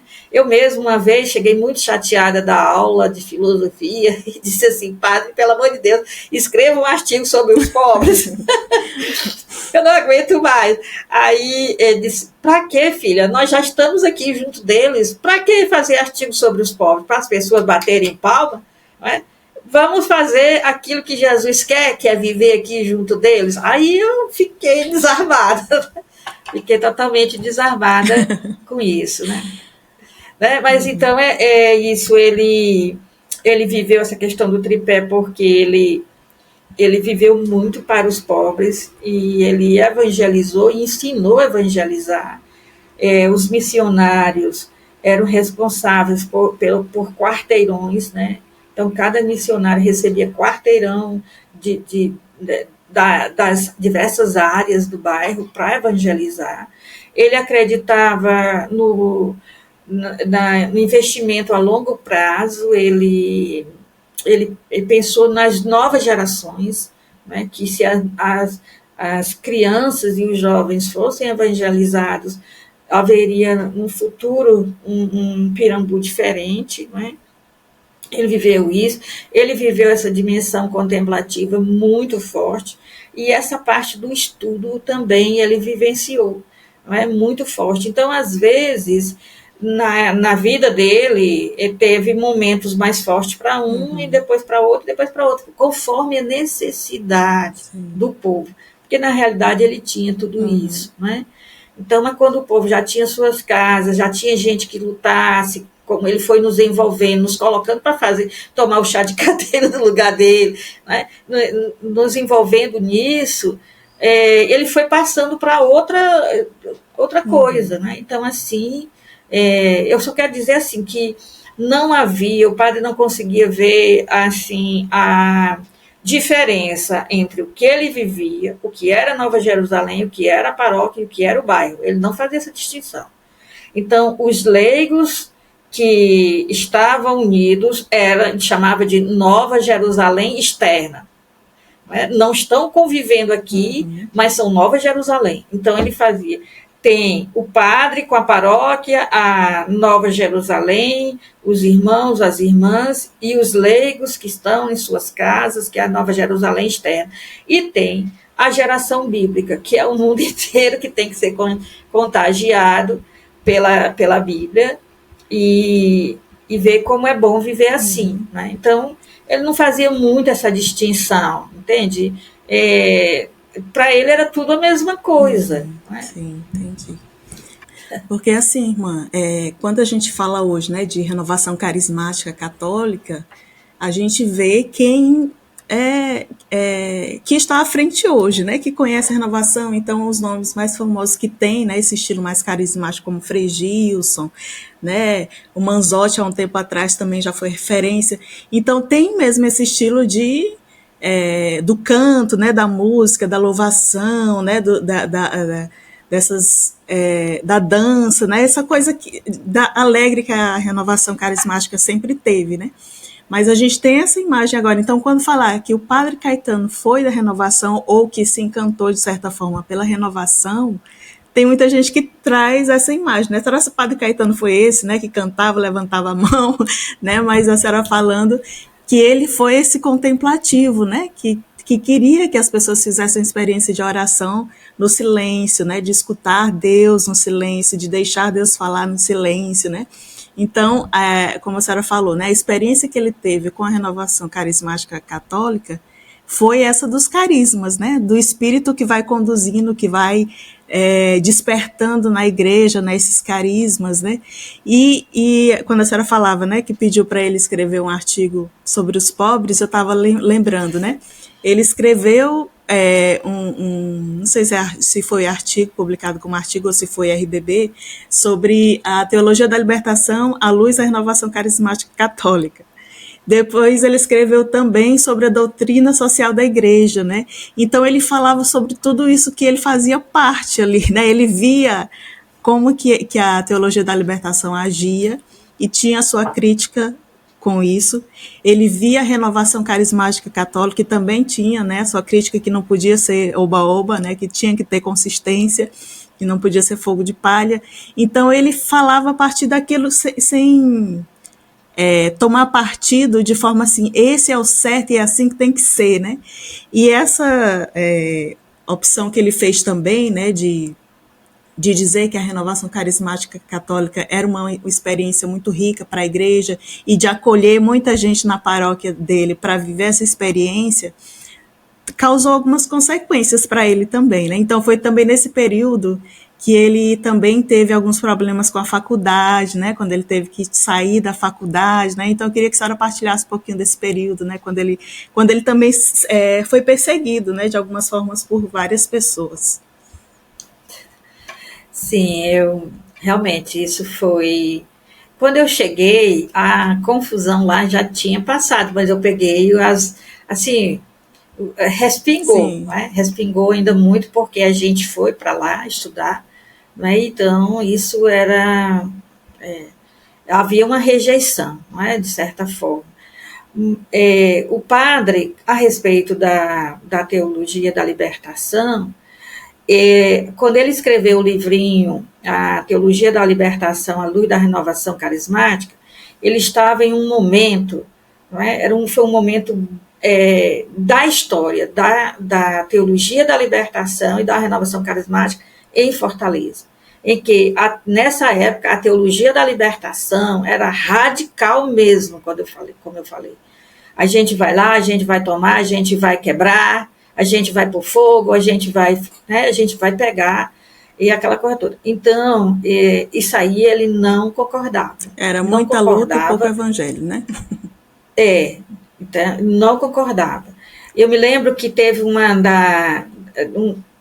pedaço lá que houve ocupação, e eu fui com ele no domingo, ele foi para celebrar uma missa lá. E as meninas que faziam parte de quem estava, elas estavam unidas a um padre, né? Era da turma de um padre que havia programado a ocupação, mas o padre mesmo não ia lá, não, só programou, né? E aí elas estavam, e eu lembro que elas disseram: o evangelho hoje vai ser sobre o Magnífica. Aí o padre Caetano disse: não, querida, hoje não está aqui, né, a missa sobre o Magnífica, hoje é domingo, nós temos que seguir a liturgia. E aí elas já foram bastante agressivas e tudo, e o padre, na calma dele, ficou calado. E quando foi a hora de proclamar o evangelho, ele proclamou o evangelho. Mostrou a rebeldia dele também, né?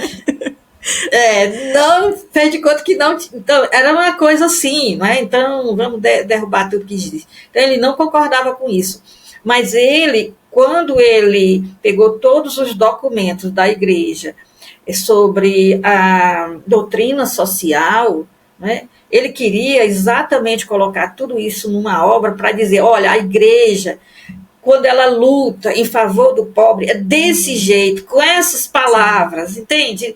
Então, ele só juntou todos esses documentos num livro só, para que as pessoas soubessem, era para ajudar esse pessoal da teologia da libertação a saber como era a forma correta de lutar em favor do pobre, né, de acordo com o que a igreja dizia, dentro das leis, lutando para mudar as coisas, mudar, né, trazer política pública, mudar, conseguir uma lei que favorecesse essa coisa toda.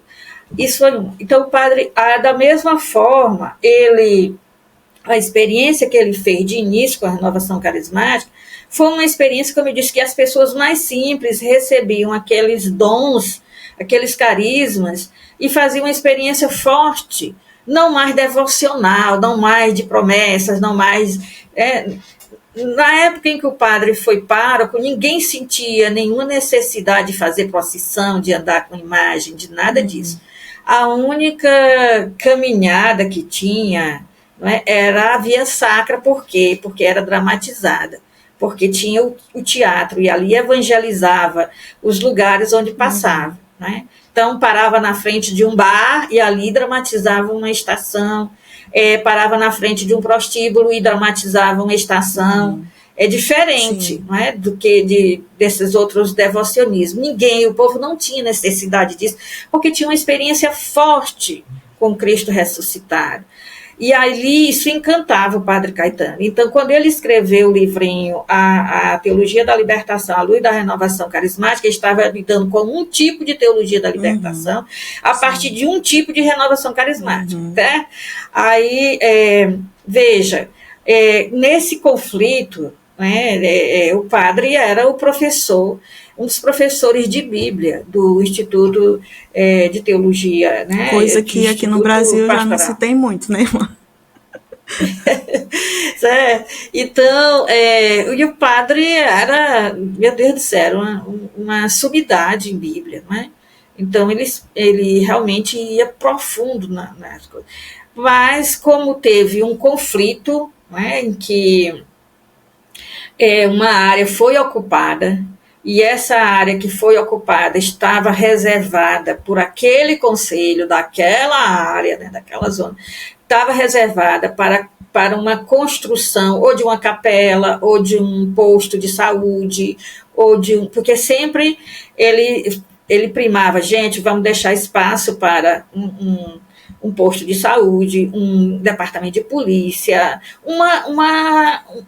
uma coisa que seja para favorecer o bem comum, entende? Então tinha que ficar alguma coisa assim. E aí, às vezes, deixavam também, quando era um lugar mais distante da matriz, deixavam também um lugar para uma capelinha.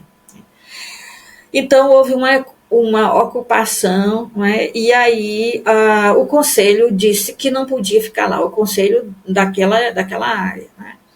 Então, alguém desse conselho acabou denunciando a polícia, e a polícia chegou lá, e era isso que eu dizia, se fazia tudo para a polícia não ir. A gente tem que saber que a Nova Jerusalém, ela começou, ainda era regime militar, gente, pelo amor de Deus, era outra situação, né? Liberdade de expressão, coisa assim, era tudo muito complexo. E lidar com a autoridade era muito difícil, certo? Então, a polícia chegou e expulsou todo mundo e tal. Então, a turma que programou, que era de fora, e programou a ocupação, aí ficou com raiva do padre. Não foi nem tanto os pobres, porque quando o padre soube, essas pessoas foram sendo remanejadas para diversas áreas. Tentou-se o máximo que elas não ficassem sem ter onde morar.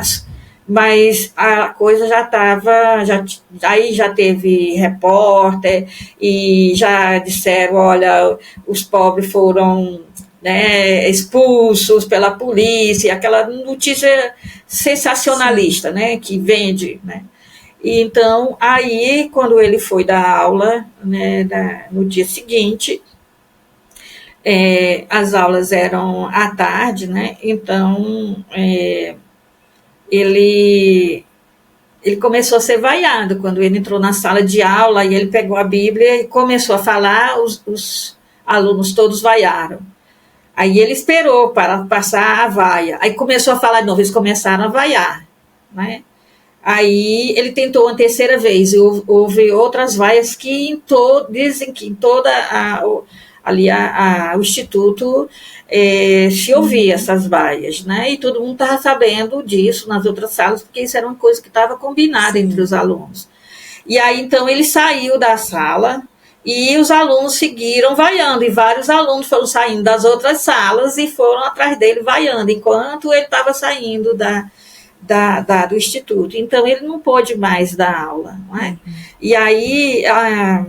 Bom, quando eu cheguei, isso tudo já tinha acontecido, mas só para você ter uma ideia, eu tinha ido à missa, e lá, quando eu saí da Matriz Cristo Redentor, porque era o único lugar onde tinha missa, realmente era na Matriz Cristo Redentor, eu recebi um panfleto que tinha uma jovem entregando, logo que a gente saía da missa. E no panfleto, eu até entreguei aí para quem é responsável pelo esse memorial, o Padre Caetano, tinha o Padre Caetano desenhado, né? Desenhado, sentado em um trono, com chifres, um rabinho com a seta, um tridente, e manipulando como se fosse fantoches, titerista, né? Um fantoches, que era o conselho, né? O conselho, dizendo assim, dizem que foi o conselho, porque o padre explicou, o padre escreveu para jornal, o padre escreveu para o Dom Aloísio e os padres, né?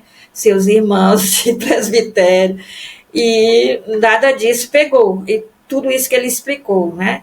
Então, esse foi minha propaganda vocacional. Quando eu vi aquilo ali, padre que odeia o pobre, que não sei o que tal, sabe o que me deu vontade? De ficar o resto da minha vida na Nova Jerusalém, sabe? De comungar com esse sonho. Naquela hora eu disse assim para Jesus, pode contar comigo para ficar do lado do Padre Caetano e receber pancada junto com ele, e ter um desenho desse aqui meu sendo espalhado por aí. Me deu uma raiva, que eu queria mesmo era assumir essa aí, dizer eu amo o padre e não admito que ninguém fale mal dele, né? Então a gente ia para a aula, que a gente chegava na Nova Jerusalém, já era mandado para fazer curso de filosofia, né? Então, a gente ia para a aula e todo mundo falava mal, ria, dizia piada com a gente só ignorou, né? A gente silenciou, mas também o nosso professor, alguns professores eram totalmente do lado do padre, como na filosofia tinha o Jean Terreger, que foi quem acolheu o padre quando o padre chegou em Fortaleza. Ele ficou na paróquia que era do Jean Terreger. Na época ele tinha um ministério ainda, era na filosofia, Jean Terreger e Lauro Mota. A gente podia contar com eles, que eles defendiam a Nova Jerusalém e o padre, mesmo que não concordasse com as questões carismáticas, né? E na teologia, era um grande amigo do padre, que era um biblista, que hoje tem até a biblioteca da Faculdade Católica de Fortaleza, em homenagem a ele, que é o padre Uchoa, né, o padre Luiz Uchoa. Então, o padre Luiz Uchoa elogiava a Nova Jerusalém, ele fazia perguntas sobre Bíblia e dizia: ninguém da Nova Jerusalém responde, porque a Nova Jerusalém sabe da Bíblia, enquanto vocês não sabem fazer. Então, a gente podia contar com a defesa de um ou outro professor, né? Embora a rejeição era grande mesmo, a rejeição era muito grande. Foi uma época difícil. Quando a gente pega esse tipo de coisa e a gente está no início, ou a gente fica para sempre, ou a gente desiste no dia seguinte. Só tem essas duas opções. Não dá para ficar em cima do muro, né? A gente sabia exatamente o que a arquidiocese pensava do padre. Primeiro, em termos os chamados da teologia da libertação. Depois, os chamados carismáticos, né? Então, a gente passou por todas essas fases. E eu acho que Jesus sabe com quem que ele pode contar. Esses que entraram de início e ficaram porque realmente eram capazes de levar as pancadas de todos os lados e ficar junto com o padre, levando pancadas junto com ele. E quem não aguentou, não é? Diversas coisas, que o padre também tinha os defeitos dele, óbvio. Eu não gosto de que coloque o padre como um ser extraterrestre que não tinha defeito. O padre também era difícil de conviver, né? Bom, acho que a gente disse assim: eu vou ficar, e a gente tinha estrutura para isso, e outros não tiveram, né? Então, era muito desafio para quem está iniciando, era muito desafio mesmo. Então, nem todo mundo... Eu queria dizer isso, que todos os que passaram pela Nova Jerusalém contribuíram muito, enquanto deram conta. Tinha um irmão que dizia assim: se for preciso dar o sangue para amassar o barro e fazer as paredes, eu dou meu sangue. Depois não aguentou e foi dar o sangue dele para outro lugar. Era pouco sangue. Era pouco sangue. Mas era importante, quer dizer, eles fizeram um papel, eles estavam lá do alicerce. Gente, não era fácil, não era fácil, era corrida de doido, não era fácil. Quando a gente pensava que já tinha visto de tudo e passado por tudo, chegava outro desafio, né? Mas não tinha nada. Eu acho que a gente sempre acreditou, diferenciar, que a gente disse: isso é de Deus, Deus me trouxe para cá, e então Deus tem um propósito em ter me trazido para cá, então deixa que eu vou enfrentar, né? Então, eu acho que foi isso. Isso foi a minha experiência. Eu tô falando a partir do que eu vivi. Então, não foi fácil receber aquele panfleto logo no início, mostrando o padre como um demônio que manipula o povo, né? Manipula alguma liderança paroquial para que o povo seja prejudicado. Outra coisa, foi difícil ser aluna lá no Instituto de Teologia Pastoral, foi muito difícil nos inícios, e eu me lembro de um dia que eu passei na frente do auditório e estava tendo uma palestra lá, e eu olhei para aquele auditório lotado, e aquela pessoa dando a palestra, eu disse: um dia ainda vou dar uma palestra. Não é que aconteceu? O dia que aconteceu, inclusive, a primeira vez que eu lhe vi, Irmaíla, foi numa palestra naquele auditório. Pois foi, mas na hora que a gente diz isso, lá para 89, 90, né, era uma coisa impossível. Nós éramos todos pessoas não gratas, né? Não eram bem-vindos. E acontecia, às vezes, até uns tipos de humilhação desnecessária, né? A irmã Kleber, ela passou, estava de hábito, assim como você, e um aluno, né, que hoje em dia é um Ele puxou o véu dela, a troco de nada, assim, para humilhar, sabe? Então, isso foi uma coisa feia que eu vi também, e aquilo tudo me revoltava.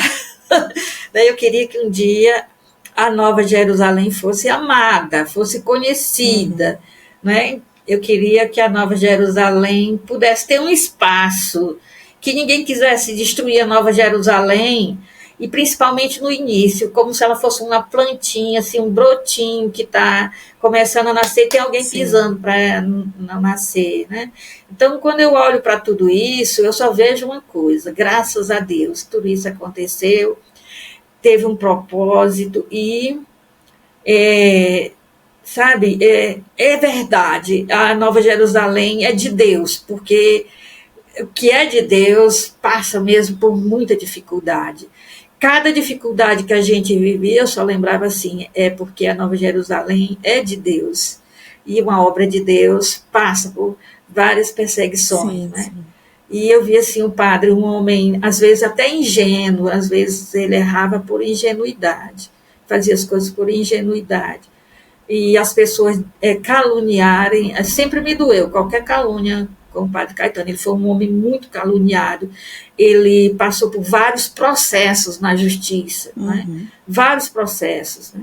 Por calúnia, muito calúnia, e foi muito difícil para ele. Cada vez que ele tinha que se apresentar, ele era humilhado não tinha muitas vezes como provar, e as pessoas sempre pensam o pior, né? Então era muito difícil. Eu quero assim honrar a memória do Dr. Mairan, foi esposo da professora Tânia, que falou já também, eu não sei se eu digo falou, se vai falar, mas falou no encontro, né, com Valmor e Marco Antônio. E o doutor Mairan sempre foi o advogado que defendeu o padre, fez tudo para inocentá-lo. Não é? Se não fosse isso, o padre teria passado por assim, problemas do tipo encerrar a comunidade infantil, encerrar a Nova Jerusalém. Outra coisa que a gente fez depois de certo tempo foi não acolher menores de idade, né? Então, de início, eu tinha irmãs e irmãos que entraram menor de idade. E a gente foi aprendendo com a vida, né? A gente foi aprendendo com tudo isso que fizeram, que disseram, né? Com pais de irmãos, de irmãs, indo lá querer bater no padre, né? Então, que tinha feito a filha sofrer, o filho sofrer, colocado em risco, a vida deles em risco. Aí não se aceitou mais. Então, tudo isso foram coisas da história. Sim. Ou seja, o padre Caetano também sofreu com fake news, né? Não foi nas mídias, né? Mas foi um folhetinho lá distribuindo de boca em boca, né? Muitas fake news foram construídas, né? Para perseguir o padre Caetano, né? E aproveitando esse momento, né, que você estava falando que a Nova Jerusalém é de Deus, então você que quer viver, né, fazer a experiência num lugar que é de Deus, quiser vir para Nova Jerusalém, seja bem-vinda, né, nos procure. Mas enquanto a senhora estava falando, irmã, eu estava pensando nessa visão que o padre Caetano tem da integralidade da pessoa humana, né, porque em nenhum momento ele teve essa pretensão, eu sou padre nesse lugar, eu vou cuidar das almas desse povo, né? Ou então, eu sou padre, eu vou ajudar, né, a pobreza dele socialmente. Não, ele pensou em tudo, sabe? Na pessoa de forma integral, né? E tanto que, como a senhora falava antes, ele quis que essa organização fosse tratada tudo junto, né? Paróquia estava tudo misturado, então, porque ele pensava na pessoa toda, né, que precisava de uma vida em abundância em todos os aspectos da vida, né? Então, enquanto a senhora falava, eu lembrava muito disso, né? E de que como também as opções que o padre Caetano fez, que tem uma história muito bonita, muito inspiradora, né? Que nos motiva até hoje a senhora está aqui na Nova Jerusalém, né? Foi a partir dele que começou essa história, né? Mas também que não foi fácil, como a senhora falou, né? Teve que levar muita porrada, né? E teve que aguentar muita coisa difícil, né? Então, é muito bom a gente contar também essa parte, né, esse lado do Padre Caetano, para a gente ver também a humanidade dele, né? Porque às vezes a gente acaba falando muito da imagem do Padre Caetano como o príncipe, né? Que a gente já falou no episódio anterior com o Nacélio, né? Mas como que esse príncipe, como ele mesmo falava, né? Que não era por causa da realidade da infância dele, que não teve nenhum glamour, como muitos pensavam, né? Como que ele foi humano, né? Como que ele sofreu na carne, né? A rejeição dos outros, né? Como que ele sofreu também como a senhora falou, né? Questões jurídicas, né? Foi processado. Então, tudo isso também é importante a gente saber da história desse homem que nos inspira, né? E assim, a senhora queria comentar alguma coisa? Tá. Não, tranquilo. Já quase chegando no finalzinho aqui da nossa conversa, que tá tão boa, né? Sabendo tantos, né, detalhes da vida do Padre Caetano, eu queria saber, assim, de toda essa experiência que a senhora passou com ele, né? O que ficou mais forte, né? O que permanece mais forte até hoje da experiência que a senhora teve com o Padre Caetano, né? O que ele deixou mais forte no seu coração? Bom, em primeiro lugar foi aquela primeira missa, quando eu conheci o padre no retiro de carnaval, que eu vi explicando a Bíblia e me deu uma vontade muito grande de conhecer a Bíblia como ele conhecia. Esse foi um ponto muito importante na minha vida, né, que ali eu deu uma virada na minha cabeça, né? Eu não poderia voltar e ser a mesma. Talvez eu não, mesmo que eu não tivesse entrado na Nova Jerusalém, eu não seria mais a mesma, né? Aquela experiência de passar aqueles dias todos com o padre.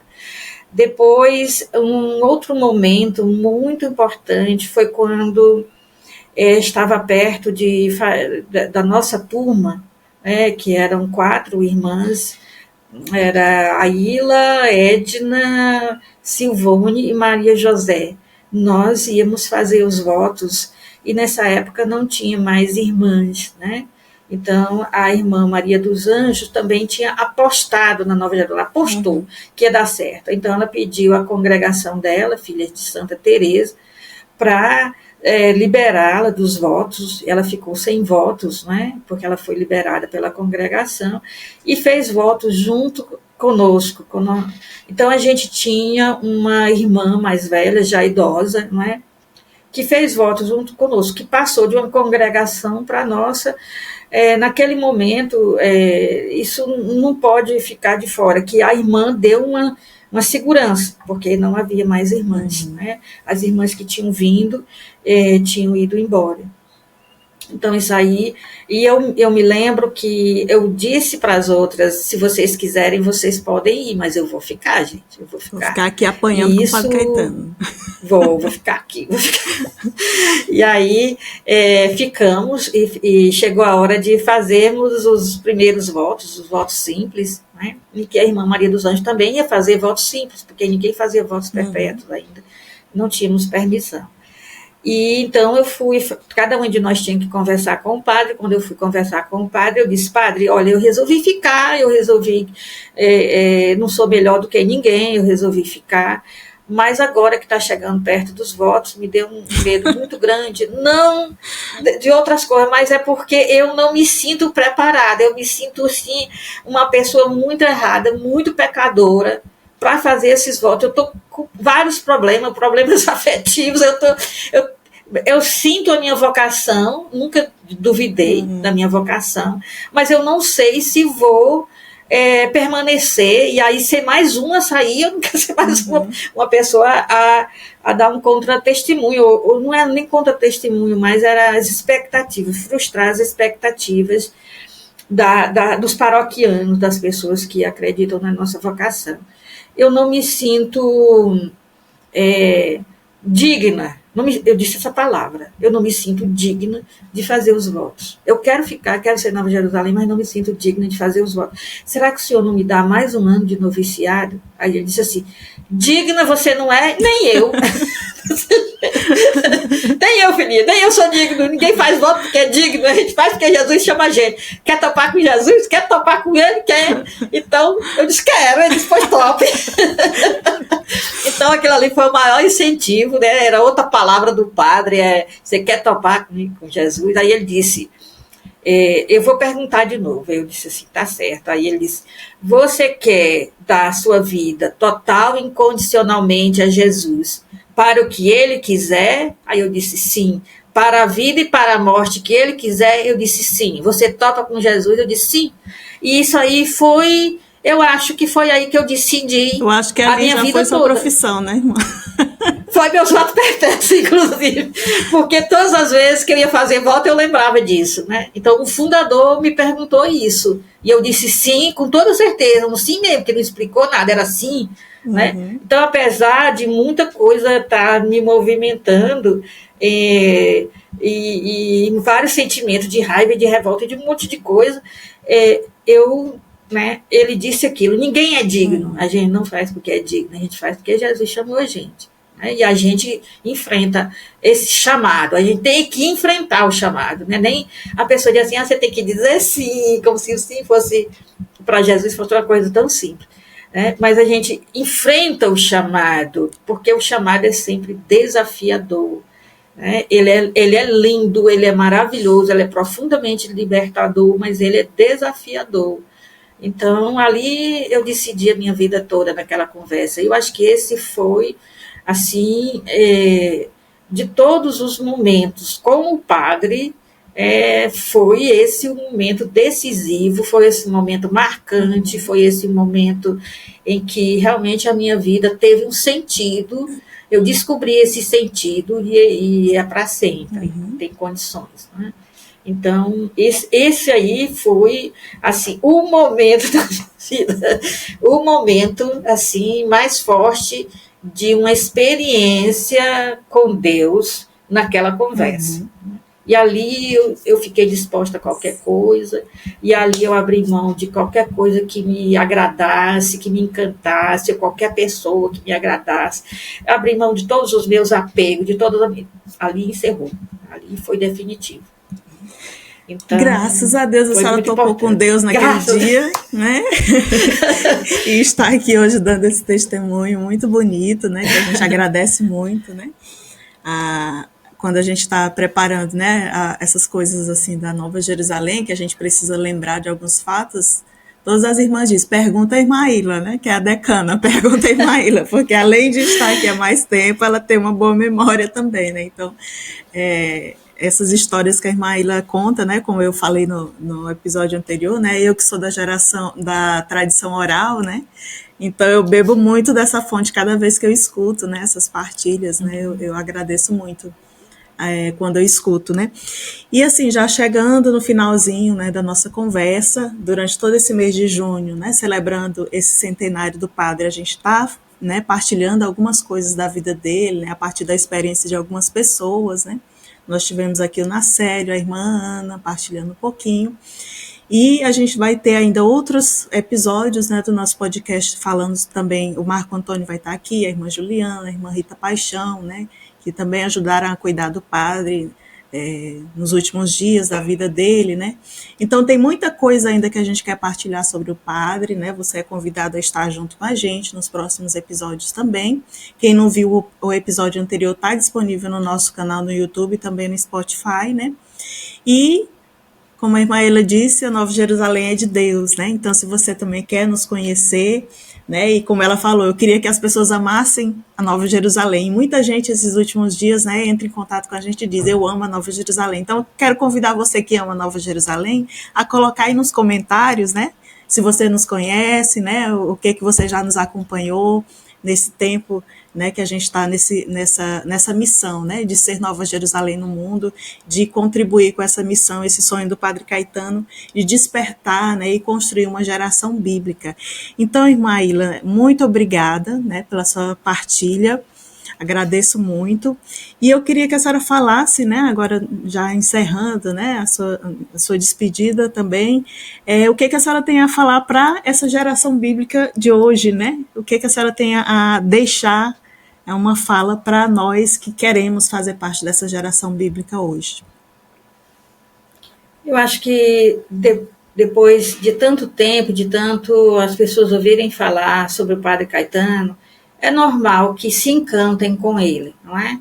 Então, nós que convivemos, a gente realmente estava disposto a qualquer coisa pelo padre. Mas eu quero dizer que, para agradar o padre, a gente tem que amar a Bíblia, sabe? Então, o padre ele não queria ser acolhido, não precisava ser aceito, ser acolhido por ninguém. Ele, no início da vida dele, ele tinha feito, na juventude dele, uma opção por ser um monge, né? Por estar em silêncio, por não estar interagindo com ninguém. Então, ele não precisava que ninguém o amasse, que ninguém o acolhesse, não precisava nada disso.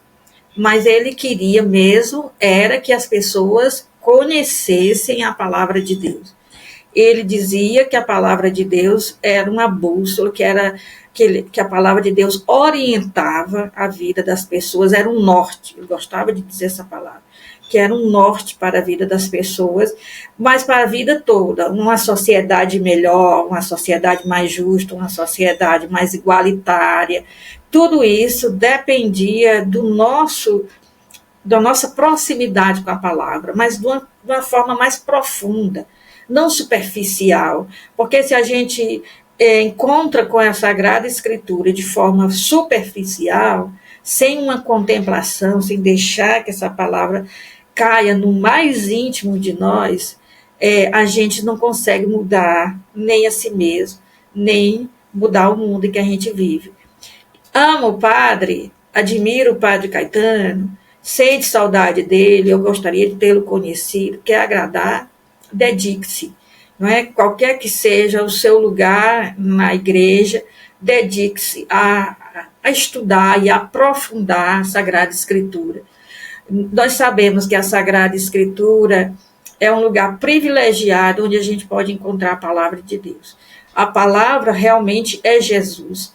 Não é? Ele é a palavra de Deus encarnada, mas a gente tem um contato mais próximo com Jesus quando a gente consegue unir uma proximidade com a palavra junto com um serviço humanitário, um serviço ao pobre que dá um mundo melhor para os mais necessitados, mais vulneráveis, certo? E quando a gente consegue silenciar, quando a gente consegue ter uma experiência mais forte com Cristo ressuscitado.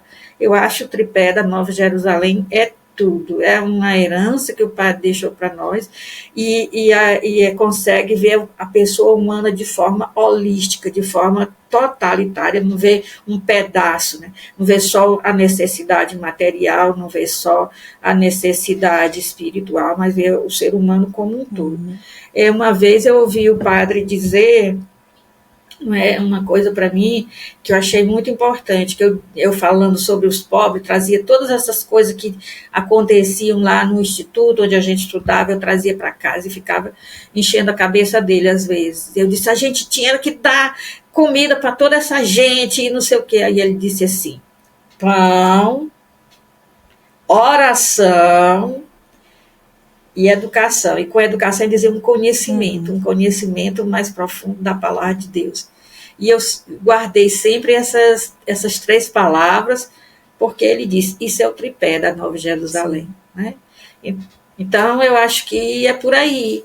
Eu realmente, Deus me permitiu estar agora vivendo uma oportunidade em que nós somos poucos e poucas, mas a Nova Jerusalém é amada, ela é respeitada. Né? E isso também faz parte da intercessão que o Padre Caetano faz lá no reino dos céus, lá junto com Jesus. Eu acredito muito na intercessão do Padre. As coisas não estão mais tão difíceis quanto eram antes. Nós hoje temos outros desafios, nós temos outras pessoas que agora podem enfrentar esses desafios. Da nossa geração era enfrentar, às vezes ficar sem jantar, às vezes comer biscoitinho estragado, vencido, né? Mas essa não é mais o desafio. O desafio agora é outro, né? Que tem pessoas capacitadas para enfrentar esses novos desafios. e dizer assim para quem pensa na Nova Jerusalém: ninguém é digno, ninguém nunca vai estar preparado. É Jesus quem nos chama e a gente topa com ele. É só isso. Ninguém precisa de mais nada do que isso. Pronto. Muito obrigada pelo convite. E estou naquela fase de que a gente conta muita história, porque a fase dos cabelos brancos é a fase de contar histórias e reviver tudo isso é muito bom. A oportunidade de falar, tudo volta na cabeça da gente. Então é muito gratificante, né? Muito gratificante. Obrigada. Então, né, sejamos parte desse sonho do Padre Caetano, de uma geração que lê, conhece, ama e vive a palavra de Deus. Até o próximo episódio. É preciso despertar uma geração bíblica que lê, conhece, ama e vive a palavra de Deus.